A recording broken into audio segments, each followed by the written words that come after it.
11वें राष्ट्रपति एपीजे अब्दुल कलाम की। दक्षिण के रामेश्वरम में जन्मे एपीजे अब्दुल कलाम आखिर देश के 11वें राष्ट्रपति कैसे बने? सबसे पहले किसका फोन गया उन्हें मनाने के लिए?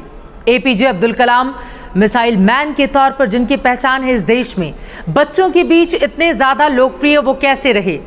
एपीजे अब्दुल कलाम जो बचपन में अखबार बांटते थे, सुबह 4 बजे इसलिए उठ जाते थे क्योंकि गणित के उनके शिक्षक मुफ्त में ट्यूशन पढ़ाते थे।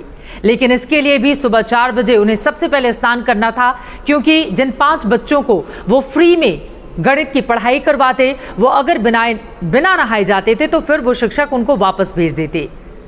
कैसे गढ़ी उनकी कहानी यहां तक पहुंचने की, कैसे पढ़ी गई उनकी कहानी यहां तक बनने की, किताबों में किन किन बातों का जिक्र मिलता है, आज विस्तार से हम आपको जानकारी देने जा रहे हैं।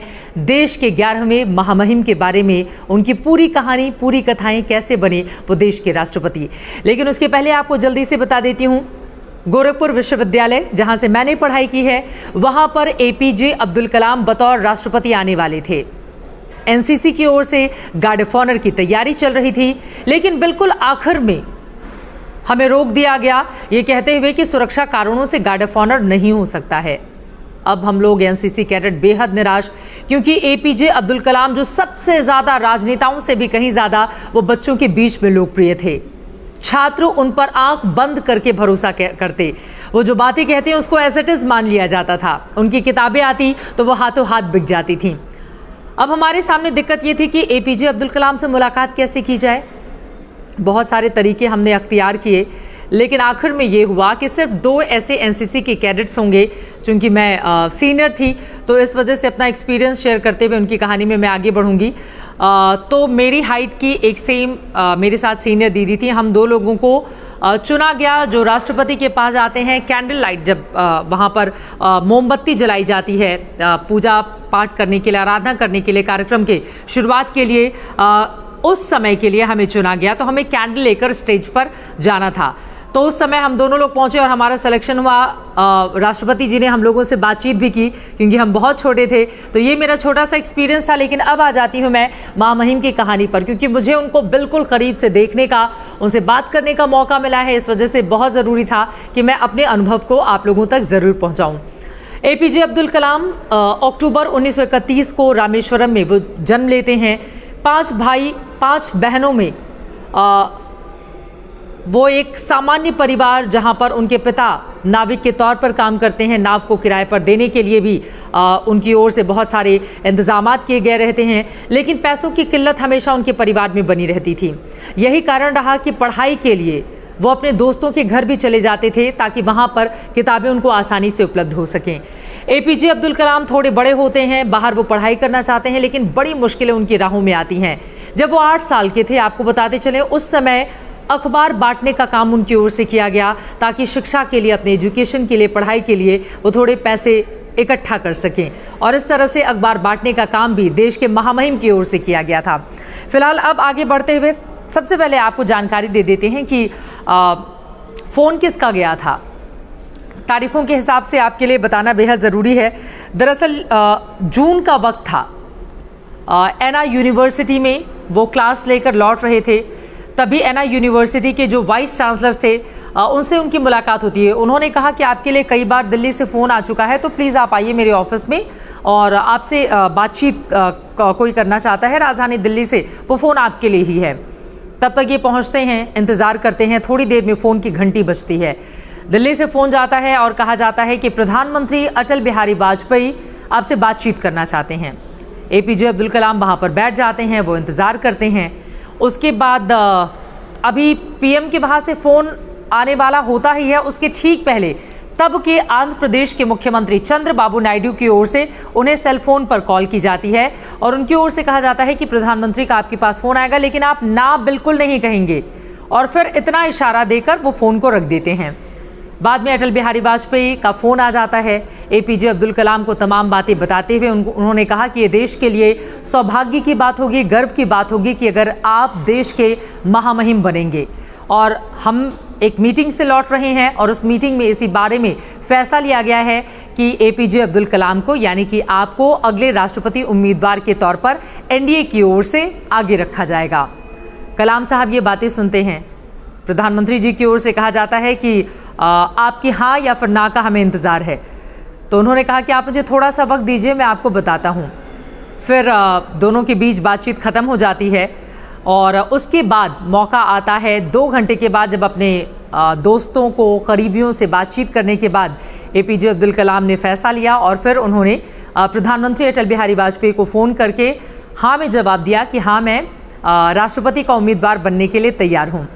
इस बारे में जानकारी जैसे ही एपीजे अब्दुल कलाम से बातचीत खत्म हो जाती है, तब की तत्कालीन कांग्रेस पार्टी की अध्यक्ष, अभी भी अध्यक्ष हैं सोनिया गांधी जी, अटल बिहारी वाजपेयी उनको फ़ोन करते हैं और उसके बाद उनका समर्थन मांगते हैं। तो सोनिया गांधी जी की ओर से सवाल पूछा जाता है कि क्या एपीजे अब्दुल कलाम का नाम बिल्कुल फाइनल हो चुका है। तो प्रधानमंत्री जी की ओर से कहा जाता है कि हाँ, उनका नाम बिल्कुल फाइनल हो चुका है।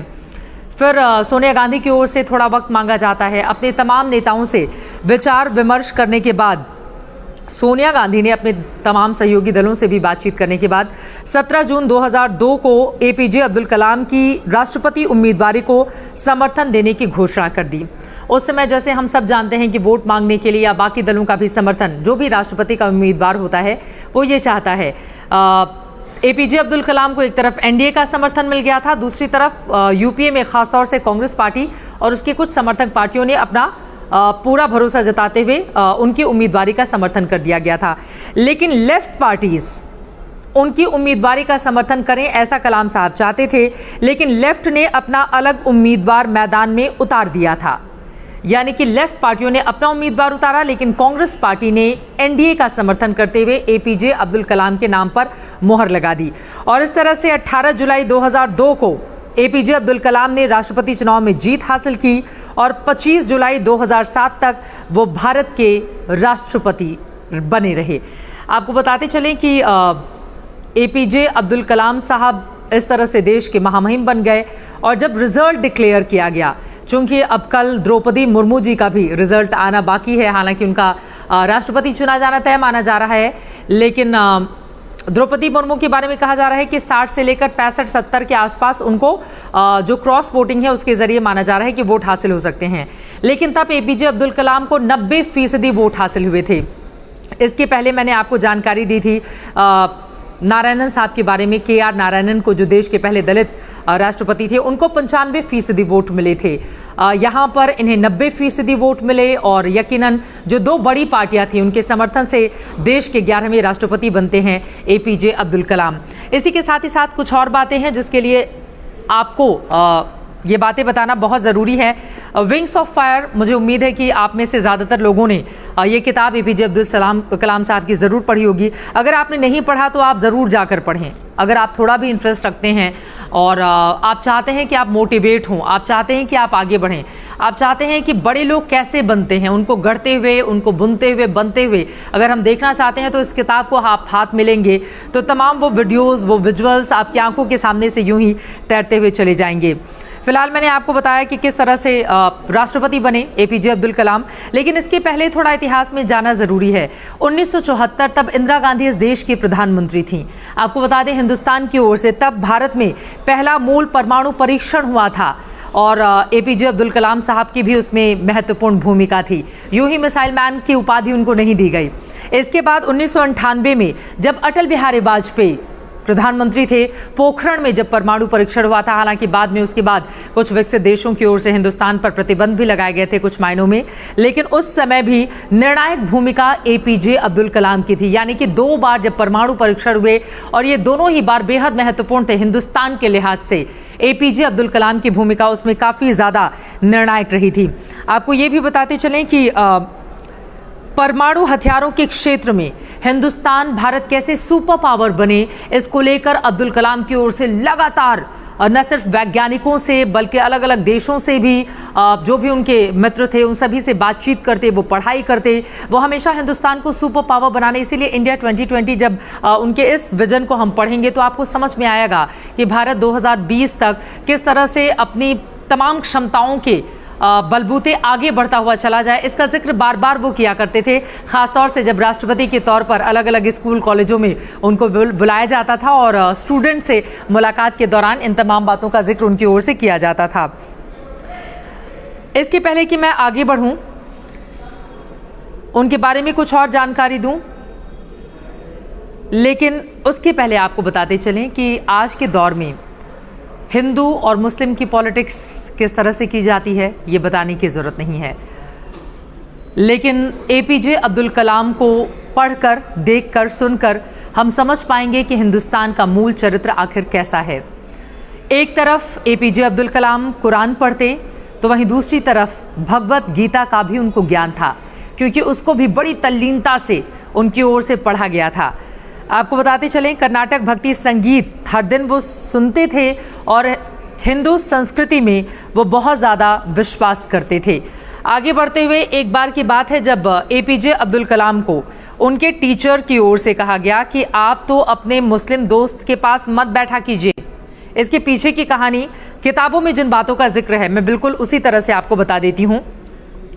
आपको बता दें कि विंग्स ऑफ फायर में इस बारे में जिक्र खुद कलाम साहब ने किया है। उन्होंने लिखा है कि एक बार जब स्कूल में उनके टीचर ने उन्हें अपने हिंदू दोस्त के बगल में बैठने से मना कर दिया था, ये बताते हुए कि वो हिंदू है तो मुस्लिम हो, उनके बगल में मत बैठना, तो उनके पिता के दोस्त और रामेश्वरम मंदिर के प्रधान पुजारी पक्षी लक्ष्मण शास्त्री ने टीचर से बच्चों में सांप्रदायिकता न फैलाने और गांव छोड़कर जाने के लिए कह दिया था। आपको बताते चलें कि कलाम साहब के जो पिता थे जैनुल आबदीन और उनके दोस्त थे रामेश्वरम मंदिर के प्रधान पुजारी पक्षी लक्ष्मण शास्त्री, जिनकी तस्वीरें भी आप विंग्स ऑफ फायर जब किताब को खोलेंगे तो उसमें आपको नजर आएंगी। एपीजे अब्दुल कलाम की ओर से इस बारे में जिक्र किया गया है। आपको बताते चलें कि कुछ उनकी स्मृतियां हैं जिसका जिक्र मैं कर देती हूं। एक दक्षिण भारतीय पारंपरिक परिधान पहने पुजारी और इस्लामिक परिधान पहने एक मुस्लिम, दरअसल एपीजे अब्दुल कलाम की स्मृतियों में से ये एक है, क्योंकि एक तरफ उनके पिता थे तो वहीं दूसरी तरफ उनके पिता के दोस्त थे रामेश्वरम मंदिर के पुजारी, जिनके जीवन का अच्छा खासा असर एपीजे अब्दुल कलाम के जीवन पर पड़ा और यही कारण रहा कि हिंदू धर्म और संस्कृति से भी अपने आप को जोड़कर रखते और देखते थे एपीजे अब्दुल कलाम साहब। इसके पहले कि आगे बढ़ूं, उनकी ओर से हिंदुस्तान किस तरह से शक्ति संपन्न राष्ट्र बने, क्या बातें कही गई थी, जरा उसके बारे में जानिए। उन्होंने कहा कि 2000 वर्षों के इतिहास में भारत पर 600 वर्षों तक अन्य लोगों ने शासन किया। यदि आप विकास चाहते हैं तो देश में शांति की स्थिति होना आवश्यक है और शांति की स्थापना शक्ति से होती है। शांति की स्थापना शक्ति से होती है। इसी कारण प्रक्षेपास्त्रों को विकसित किया गया ताकि देश शक्ति संपन्न हो सके। एपीजे अब्दुल कलाम ने अपनी किताब में इस बारे में जिक्र किया है। डॉक्टर एपीजे अब्दुल कलाम का जीवन संघर्षों से भरा रहा। एक नाविक का बेटा जब हिंदुस्तान का राष्ट्रपति बनता है तो हिंदुस्तान क्या महसूस कर रहा होगा, इस बारे में आप अच्छे से जान सकते हैं, समझ सकते हैं। और मिसाइल की दुनिया में अगर हिंदुस्तान ने हर गुजरते वक्त के साथ नए नए कीर्तिमान स्थापित किए तो उसके पीछे डॉक्टर एपीजे अब्दुल कलाम की सबसे बड़ी भूमिका रही। डॉक्टर एपीजे अब्दुल कलाम जो अक्सर कहा करते थे, और ये बातें आपको भी ध्यान में ज़रूर रखनी चाहिए, सपने वो नहीं होते जो हम सोने के बाद बंद आंखों से देखते हैं, सपने वो होते हैं जो हमें सोने नहीं देते। उनकी इन्हीं लाइनों के साथ आज के इस एपिसोड में बस इतना ही। अगले एपिसोड में आपको बताएंगे देश की पहली महिला राष्ट्रपति की कहानी के बारे में। तब तक के लिए दीजिए इजाजत। नमस्कार, धन्यवाद, जय हिंद, जय भारत।